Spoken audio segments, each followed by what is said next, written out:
পরিবর্তনের পশ্চিমবঙ্গে এবার ইডি এবং কলকাতা পুলিশের মধ্যে সমন্বয় জোর।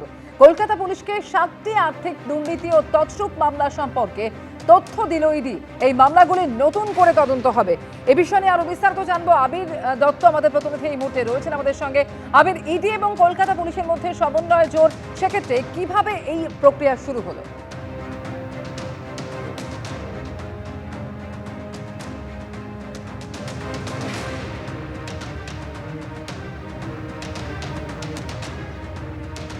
আবির দত্ত আমাদের প্রতিনিধির সঙ্গে আমরা কথা বলবো। আমি তোমার কথা স্পষ্টভাবে এসে পৌঁছচ্ছে না, আমরা নিশ্চয়ই আরো একবার যোগাযোগের চেষ্টা করব। তবে যে খবর আপনাদের জানাচ্ছি যে কলকাতা পুলিশকে 7টি আর্থিক দুর্নীতি এবং তছরূপ মামলা সম্পর্কে তথ্য দিল ইডি।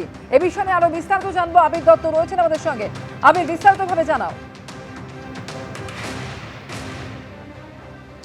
দেখো, যেটা জানা যাচ্ছে যে এনফোর্সমেন্ট ডিরেক্টরেটের একজন জয়েন্ট ডিরেক্টর সহ এনফোর্সমেন্ট ডিরেক্টরেটের টিম তারা গত পরশুদিন লালবাজারে গিয়ে কলকাতা পুলিশ কমিশনার এবং সমস্ত ডিসিদের সঙ্গে তারা একটা বৈঠক করেন।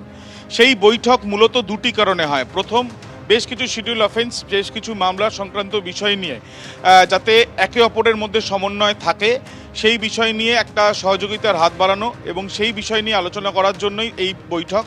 দ্বিতীয়ত, ইডির তরফ থেকে 7টি এরকম কেস যেগুলো কলকাতা পুলিশকে জানানো হয়েছে, যে কেসগুলো বিভিন্ন তদন্ত করতে গিয়ে সেই বিষয়গুলো তারা লক্ষ্য করেন এবং তাদের তরফ থেকে প্রাথমিক তদন্ত বা পরবর্তীকালের তদন্ত করে তারা আদালতের কাছে রিপোর্ট দিয়েছেন এবং সেই বিষয় নিয়ে কলকাতা পুলিশের সঙ্গে শেয়ার করা হয়েছে সেই তথ্য।